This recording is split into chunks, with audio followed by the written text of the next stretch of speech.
याद है पश्चिम बंगाल में ठाकुर नगर में मैं जब गया था, वहां मेरे मतवा भाई बहनों ने मुझे परिवार के सदस्य की तरह बहुत प्यार दिया।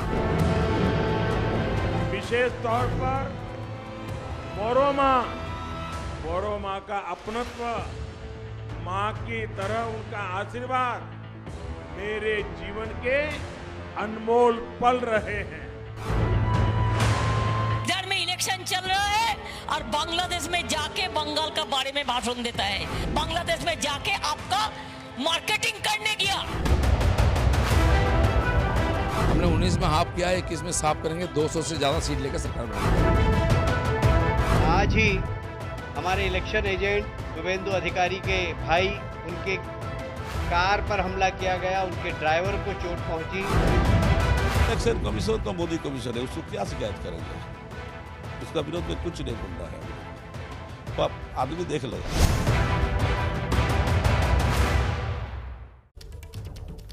नमस्कार, स्वागत है आपका एबीपी न्यूज में। आपके साथ मैं हूं अखिलेश आनंद।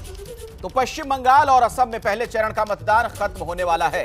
पश्चिम बंगाल की 30 और असम की 47 सीटों पर आज वोटिंग हुई। चुनाव आयोग के मुताबिक बंगाल में शाम 5 बजे तक 80% और असम में दोपहर 3 बजे तक 62% मतदान हुआ। हालांकि यह आंकड़ा अभी और बदलेगा, क्योंकि अभी भी लोग लाइन में लगे हुए हैं। बंगाल की 30 सीटों पर शाम 5 बजे तक करीब 80% मतदान। वहीं असम की 47 सीटों पर दोपहर 3 बजे तक का जो आंकड़ा आया, उसके मुताबिक 62% वहां मतदान हुआ है। असम बंगाल में पहले चरण की वोटिंग खत्म होने वाली है और जो वोटों का प्रतिशत है, यह मतदान का प्रतिशत, वो आंकड़ा बढ़ सकता है, क्योंकि अभी भी लाइनें लगी हुई हैं, लोग अभी भी मतदान के लिए वहां पर खड़े हैं। और ऐसे में देखा यह भी गया है कि आखिरी वक्त में मतदान की जो गति है वो और ज्यादा तेज भी हो जाती है। और बंगाल में आप देख सकते हैं करीब 80% तक शाम 5 बजे तक का यह आंकड़ा है कि मतदान हो गया। असम में 3 बजे तक के जो आंकड़े हमें मिले, उसके मुताबिक करीब 62% वोटिंग हुई है, यानी 62% मतदान हुआ है। तो पहले चरण की आज वोटिंग हुई है और पश्चिम बंगाल में बहुत ज्यादा मतदाताओं में उत्साह देखने को मिला है। 80% तक वोटिंग की सूचना वहां से मिल रही है, जबकि असम के बारे में हमने आपको बताया कि 62% वोटिंग। और एबीपी न्यूज आपके लिए बड़ी कवरेज लेकर हाजिर हुआ है। हमारे साथ हमारे कई सहयोगी अलग अलग जगहों से जुड़ रहे हैं। बांकुरा से कुंतल चक्रवर्ती मेरे साथ मौजूद हैं। पुरुलिया से रणवीर हमारे साथ जुड़ चुके हैं। पूर्वी मिदनापुर आपको लिए चलेंगे मनोज्ञा लोईवाल के पास, और पश्चिमी मिदनापुर से ज्ञानेंद्र तिवारी हमारे साथ मौजूद हैं। मनोज्ञा, मैं आपके पास पहले आना चाहूंगा, और जो शाम 5 बजे तक का आंकड़ा है 80% मतदान के बारे में जो जानकारी मिल रही है पश्चिम बंगाल को लेकर, यह आंकड़ा क्या कहता है? दो बातें हैं। देखिए अखिलेश, पहले तो आज सारा दिन जिस तरह से एक्टिविटीज और एक्शन पैक्ड डे था, ये एक्सपेक्टेड था। हमें पता था कि कुछ ऐसा ही होगा। पहले आरोप प्रत्यारोप, बार पार की लड़ाई, लेकिन अभी जो आंकड़े कह रहे हैं वो पहली बात ये कि आंकड़े बढ़ेंगे। पिछली बार से ज़्यादा होंगे कि नहीं, ये देखना दिलचस्प होगा। बंगाल में 80%, 85% मतदान होता है सामान्य तौर पर। इस बार गर्मी की वजह से, यानी 40-45 डिग्री में अगर सारे दिन लोग बाहर आते हैं तो दिन भर आंकड़ा कम होता है, यानी कि दोपहर के बाद थोड़ा कम हो जाता है, पर शाम के बाद से, यानी कि 4 बजे के बाद से शाम को 6 बजे तक, और कई जगहों पर तो 7:30-8 बजे तक वोटिंग चलती है।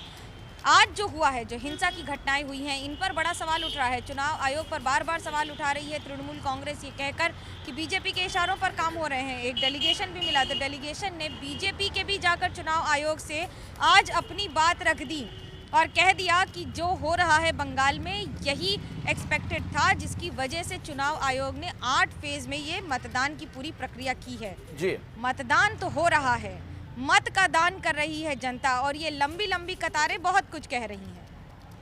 चलिए मनोज्ञा, मैं दोबारा आपके पास लौटता हूं। पुरुलिया भी चलते हैं, रणवीर भी हमारे साथ जुड़े हुए हैं। रणवीर, पुरुलिया में किस तरह के हालात आज आपको नजर आए हैं और किस तरीके का उत्साह दिखा वहां जनता में, और कितना पोलिंग को लेकर क्या सूचना है आपके पास?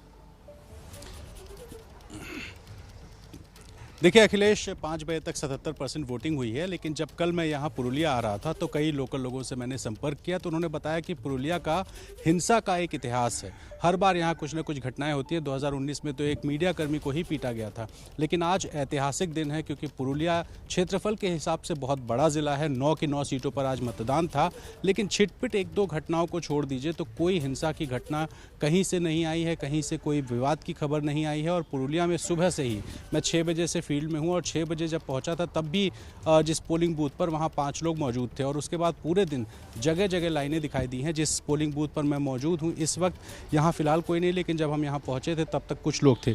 तस्वीरें देखिए, अभी भी जो लोग हैं यहाँ पे मौजूद हैं और आज यहाँ पे लोगों में उत्साह बहुत था। उत्साह इस बात का था कि मतदान अपने लिए, अपने विकास के लिए करना है और 5 साल तक शहर का विकास किस तरीके से होगा उसको ध्यान में रखकर करना है। ऐसे में बुजुर्ग भी निकले, फर्स्ट टाइम वोटर्स भी निकले और तमाम सारे जो लोग थे वो सारे लोग लाइनों में लगे दिखाई दिए। तो 77% 5 बजे तक वोटिंग है, तो मान के चलिए कि 80% से ज़्यादा जा सकता है, जो कि पिछली बार से थोड़ा शायद ज़्यादा होगा। ऐसे में जो पिछले बार का रिकॉर्ड है शायद वो भी टूटेगा और ये जो आंकड़े हैं ये बहुत कुछ कहते हैं, लेकिन फिलहाल उस पर हम जाना नहीं चाहते। तो उत्साह बहुत था और हिंसा बिल्कुल नहीं थी पुरुलिया में। चलिए, अच्छी बात है कि हिंसा मुक्त यहाँ पर मतदान हुआ है। अब पश्चिमी मिदनापुर का रुख कर लेते हैं। ज्ञानेंद्र तिवारी वहां पर मौजूद हैं। ज्ञानेंद्र, पिछले काफी दिनों से पश्चिम बंगाल में आप घूम रहे हैं, जनता की नब्ज टटोल रहे हैं, आज क्या माहौल नजर आया? माहौल तनावपूर्ण था अखिलेश। पहले तो मांझना में आधे घंटे वोटिंग रोक दी गांव वालों ने। इसलिए रोक दी कि उनको लगा कि जो वोट हो रहा है वो केवल जहां भी दबाव बीजेपी में ही जा रहा है। वहां तनाव बढ़ गया। तनाव बढ़ने के बाद सेंट्रल फोर्स को बुलाया गया। आधे घंटे वोटिंग प्रभावित हुई। पुलिस वालों के समझाने के बाद भी लोग नहीं समझ रहे थे। बड़ी मुश्किल से हालात काबू में आए। इसके बाद सुबह सुबह सोमेंदु अधिकारी ने यह कह दिया कि आतंकी की मदद ली जा रही है बीजेपी के वोटरों को रोकने के लिए। उसके बाद तनावपूर्ण की स्थिति बनी। फिर सावाजपुट एक इलाका है, वहाँ कुछ देर बाद ही खबर आ गई कि सोमेंदु अधिकारी की गाड़ी में तोड़फोड़ हो गई।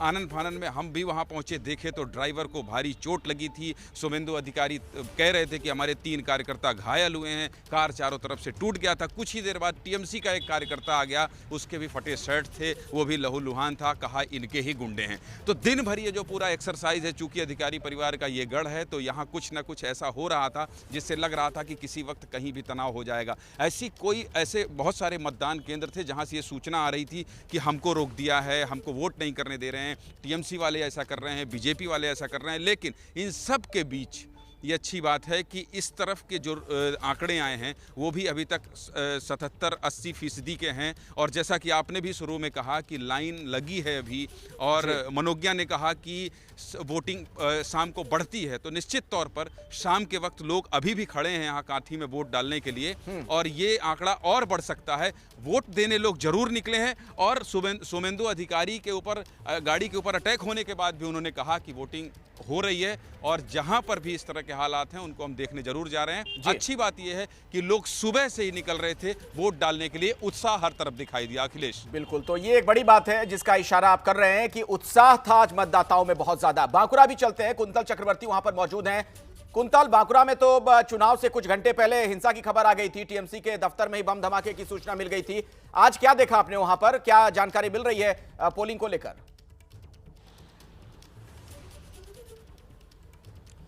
देखिए, लोग ये कह रहे हैं कि वोटिंग परसेंटेज काफ़ी ज़्यादा है और एक कॉमन थियोरी ये है कि वोटिंग परसेंटेज ज़्यादा होता है तो रूलिंग पार्टी के खिलाफ वो हो सकता है। हालांकि ये थ्योरी 2011 में सही साबित हुई थी।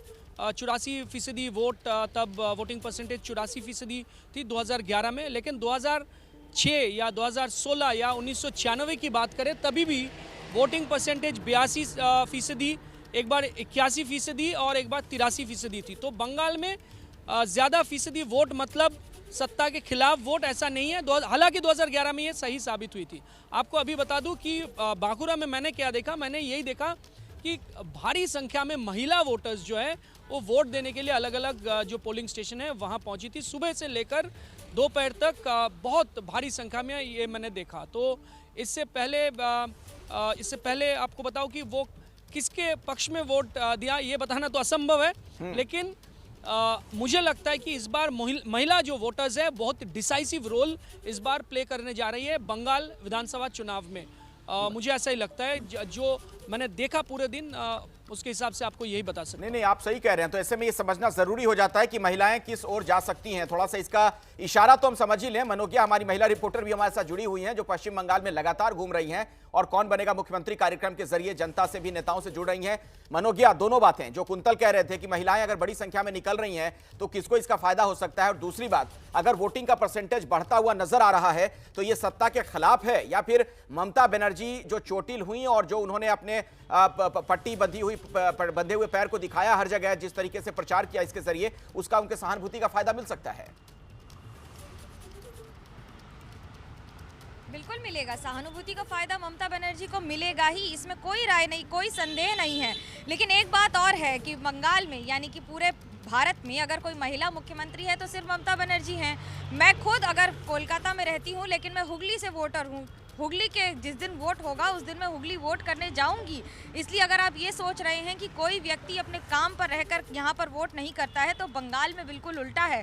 वोटिंग के दिन गणतंत्र का उत्सव है, एक और लोकतंत्र का उत्सव है, तो वहीं साथ ही साथ अपना कर्म और कर्तव्य भी है। कोई कहीं भी हो, आज हम सुबह से वहाँ थे फील्ड में, महिलाओं की संख्या जो साड़ियाँ पहनकर आती हैं, ताँत की साड़ियाँ, प्योर धुली हुई अच्छी साड़ियाँ। अब आपको इस बात से अंदाज़ा लग जाएगा कि गाँव में अगर कोई अपने घर में रहता है तो ऐसा नहीं होता है, लेकिन जब कोई त्योहार होता है तो अच्छे से सज के निकलती हैं। और महिलाओं की तस्वीरें, रंग बिरंगे जो कलर थे और वो रंगों से सराबोर, आपको लगेगा जैसे होली का त्योहार आज ही मना लिया गया है। साड़ियों के रंगों के जरिए न जाने कितनी बातें कह दी, लेकिन इस रंग बदलती दुनिया में क्या तेरा है क्या मेरा है, इस समय फिलहाल अगर कोई है तो सिर्फ और सिर्फ बंगाल का वोटर, और महिला वोटर 49% है। बड़ा किरदार अदा करेगा, पहले भी हुआ है, लेकिन क्या कन्याश्री, रूपश्री, ये सारी स्कीम्स कारगर होंगी, या फिर उज्ज्वला योजना जो केंद्र ने घर घर पहुंचाने की कोशिश की है बंगाल में? बड़ा दिलचस्प मुकाबला होगा इस बार। बिल्कुल, और जनता के मन में क्या है ये कह पाना बड़ा मुश्किल है।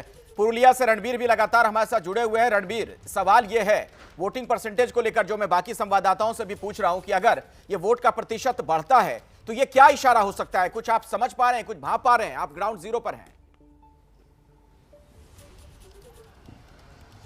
देखिए, बहुत कुछ समझ में आया, लेकिन कुछ आचार संहिता की वजह से कह नहीं सकते। लेकिन ये ज़रूर है कि लोग 2019 के अगर आप चुनाव को देखेंगे तो यहाँ पर बीजेपी जीती थी, लेकिन 2016 के विधानसभा चुनाव में 9 में से 7 सीटों पर तृणमूल कांग्रेस जीती थी। ऐसे में बड़ी संख्या में लोग निकले हैं। महिलाओं की बात हो रही थी, महिलाओं की संख्या सुबह से ही बहुत ज़्यादा थी, तो लोगों में सिर्फ और सिर्फ इस पिछड़े हुए ज़िले में एक आस है कि उनके ज़िले का विकास होना चाहिए, क्योंकि ये ज़िला झारखंड से सटा हुआ ज़िला है। कभी नक्सल प्रभावित था, तो नक्सल गतिविधियों की वजह से यहाँ पर विकास नहीं हुआ। ऐसे में हर कोई यहाँ कह रहा है कि सरकार वो आनी चाहिए जिस सरकार के पास विकास करने की क्षमता हो। तो बहुत सारे लोगों से हमने बात की, बहुत कुछ जानने समझने की कोशिश की। इस वक्त मैं रूरल इलाके में मौजूद हूँ, रघुनाथपुर विधानसभा है, तो यहाँ पर भी कुछ लोगों से संपर्क किया, तो लोग सिर्फ और सिर्फ काम पर वोट देने निकले हुए थे। और लोगों का ये कहना है कि चूंकि ये इलाका बहुत पिछड़ा है और क्षेत्रफल में बहुत बड़ा ज़िला है, तो ऐसे में इस बड़े ज़िले में अगर विकास हो, पानी की समस्या दूर होनी चाहिए, औद्योगिकीकरण होना चाहिए, तो ये सारे मुद्दों को लेकर के, और प्रधानमंत्री ने भी इस ज़िले में पानी की समस्या उठाई थी, भगवान राम का उदाहरण दिया था, कहा था कि यहाँ पर भगवान राम ने बाण मारकर सीता मैया को पानी पिलाया था, लेकिन आज ये स्थिति है कि ज़िले के लोगों को पानी नहीं मिल रहा है। तो तमाम सारी बातें हैं, जो लोकल मुद्दे हैं, वो सारे मुद्दे यहाँ काम करते दिखाई दे रहे हैं। इसी वजह से 80% के आसपास लोग वोट देने पहुंचे। अच्छा, आप ये कह रहे हैं कि वहां पर लोकल मुद्दे काम करते हुए नजर आ रहे हैं, लेकिन पश्चिमी मिदनापुर में क्या स्थिति नजर आई आपको? ज्ञानेंद्र, वहां पर आप घूमे भी हैं, लोगों से बातचीत आपने की है, क्या लग रहा है क्या मुद्दे रहे जिसके आधार पर जनता ने वोट डाला आज? अखिलेश, रणवीर बता ही रहे हैं कि आचार संहिता की बाध्यता है, बहुत कुछ नहीं बोल सकते हैं, लेकिन वोटर बहुत खुलकर बोल रहे थे। आज जब सुबह हम उनसे बात कर रहे थे तो वो सुबह बहुत खुलकर बोल रहे थे, गणतंत्र की बात कर रहे थे, लोकतंत्र की बात कर रहे थे, 10 साल की बात कर रहे थे, और बहुत सारी ऐसी बात कर रहे थे जो 15-20%, जो कि हम अपने ओपिनियन पोल में बता रहे थे कि लोग नहीं बोल रहे हैं। साइलेंट वोटर भी आज जब मतदान करने आ रहा था तो वो बोल रहा था। तो ये जो संख्या, ये तो आप बता ही सकते हैं कि जिन लोगों से आपकी मुलाकात हुई क्या कह रहे थे? मुद्दों के आधार पर वोट डालेंगे कि भावनाओं में बहेंगे? देखिए, मुद्दा और भावना, आप पूरा बिहार घूमे हैं अखिलेश, और आप राजनीति बहुत अच्छे से जानते हैं, मुद्दे के साथ चुनाव में भावनाएं बहुत काम कर जाती हैं, और भावनाओं के लिए जो राजनीति हो रही है उससे किसी को मतलब अपनी ओर आकर्षित करना कोई बहुत बड़ी बात नहीं है। और बंगाल में तो भावनाएं बहुत तेजी से दिख रही हैं, दीदी के प्रति भी भावना है, जय श्री राम के प्रति भी भावना है। तो ये जो भावनाएं हैं, ये भावना काम कर रही है इस चुनाव में, और निश्चित तौर पर लोग परिवर्तन की भी बात कर रहे हैं। और दीदी के समर्थक में, जैसा कि कुंतल कह रहे थे, महिलाएं बहुत ज़्यादा निकल रही हैं। तो महिलाओं की अगर बात करेंगे तो मोदी की रैली में, पीएम मोदी की रैली में, अमित शाह की रैली में भी आपको 2 और 3 जो सामने की लाइन दिखाई देगी, सामने का जो जत्था दिखाएगा, वो महिलाओं की ही थी। तो इस बात का अंदाज़ा लगा लेना मनोज्ञा ज़्यादा बेहतर बताएंगी कि महिलाएं अगर बहुत निकली हैं तो इस पक्ष में होंगी। मुझे लगता है कि जो भी रैली मैंने कवर की है फिलहाल बंगाल में, वहाँ मैं देखा हूँ कि दोनों ही पार्टी की रैली में महिलाएं बढ़ चढ़ कर हिस्सा ले रही हैं। और खासकर अगर आप इधर की बात कर रहे हैं, कांथी की बात कर रहे हैं, तो यहाँ तो देखिए सुबह से ही अधिकारी बंधु सक्रिय हो गए थे और हर किसी घटना को इसी बात से जोड़ने में लगे थे कि देखिए कैसे टीएमसी के गुंडे हमारे वोट को, बीजेपी के वोट को प्रभावित करने में लगे हैं। अखिलेश, ज्ञानेंद्र, कुंतल, मनोज्ञा और हमारे साथ रणवीर भी जुड़े हुए थे। बहुत ही बारीकी से आप लोगों ने ये बात समझाई कि आज वहां पर किस तरीके से जनता का मिजाज आपको नजर आया। अब हम जरा ये समझने की कोशिश करते हैं कि ये जो वोटिंग परसेंटेज है ये क्या कहता है। हमारे साथ शाकिर अली, टीएमसी के नेता, जुड़ चुके हैं, और सौरभ सिकदर भी हैं जो भारतीय जनता पार्टी के प्रवक्ता हैं। शाकिर जी, ये बढ़ा हुआ वोट परसेंटेज क्या कह रहा है? 80% तक, शाम 5 बजे तक मतदान की सूचना है पश्चिम बंगाल में। अखिलेश जी, ऐसा है कि 2011-2016 का जो चुनाव है, परसेंटेज ऑफ वोट, जब वोट का जो परसेंटेज बढ़े हैं, इससे तृणमूल को फायदा हुआ है। और मैं आज बहुत ही खुश हूं, क्योंकि करीब करीब महिलाओं की संख्या जो उमड़ पड़ी बूथ स्टेशनों पर, और वो लोग जो वोट किए हैं वो केवल ममता बनर्जी के लिए किए हैं। देखिए, मनोज्ञा की जो रिपोर्ट है, जो वो हुगली से आती है, और मैं भी हुगली का रहने वाला हूँ, रिसड़ा का। मैं आपको बता दूं कि हमारे पास में मिदनापुर जिला है और बांकुड़ा भी हमारे पास में है। तो मैं आपको बता दूं कि हमारे पास जो खबर आया है, ये 30 सीटों पर जो चुनाव हुआ है, मैं तमाम जो भी लोग इस वोट में मतदान किए हैं उसको सबसे पहले धन्यवाद देना चाहता हूँ। और बहुत ही हम लोगों के अंदर इस बात की खुशी है कि भावना की बात उठी है। मैं कहता हूं कि महिलाओं का वोट जो है भावनाओं के तरफ बह रहा है, और ममता बनर्जी तीसरी बार मुख्यमंत्री होगी। चलिए, मैं इस पर एक रिएक्शन ले लेता हूं। शाकिर अली साहब, सौरभ सिकदर मेरे साथ हैं, भारतीय जनता पार्टी के नेता हैं। सौरभ सिकदर जी, आपने सुना टीएमसी के नेता को, वो कह रहे हैं कि आज जितना भी मतदान हुआ है सब टीएमसी के लिए है, हवा बह रही है टीएमसी के पक्ष में। हाँ, बस इसीलिए इसका जो मुखिया है ममता बनर्जी का बौखलाहट नजर आ रहा है। और क्या है, खेला होबे बोलते बोलते दीदी आज या तो कभी फाउल कर रहे हैं, कभी मैच फिक्सिंग का प्रयास कर रहा है, कभी बोल रहा है कि जो है इलेक्शन कमीशन के ऊपर नजर उठा रहा है, उसके नेता उंगली उठा रहे हैं, और कभी दीदी खुद जो बीजेपी का नेता है उन लोगों को फोन करके बोल रहे हैं मेरे मदद करो। तो ये तो जो मैच शुरू होने से पहले दीदी ने हार स्वीकार कर लिया। देखिए, दीदी का इतना पुराना राजनीतिक करियर में शायद उसका बॉडी लैंग्वेज कभी इतना निराशाजनक नहीं था जो आज उसने प्रधानमंत्री जी के ऊपर जैसे उंगली उठाए उसमें जनसभा से। तो इसमें पूरा नहीं, उन्होंने ये कहा कि पश्चिम बंगाल में जो बातें बांग्लादेश में जो बातें उन्होंने कही हैं पश्चिम बंगाल चुनाव के दौरान, वो आचार संहिता का उल्लंघन है। शाकिर अली जी, आपने सुना थोड़ी देर पहले सौरभ सिकदर ये कह रहे थे कि ममता बनर्जी घबराई हुई हैं, आज की उनकी जो बॉडी लैंग्वेज है वो अब तक में सबसे कमजोर दिख रही हैं।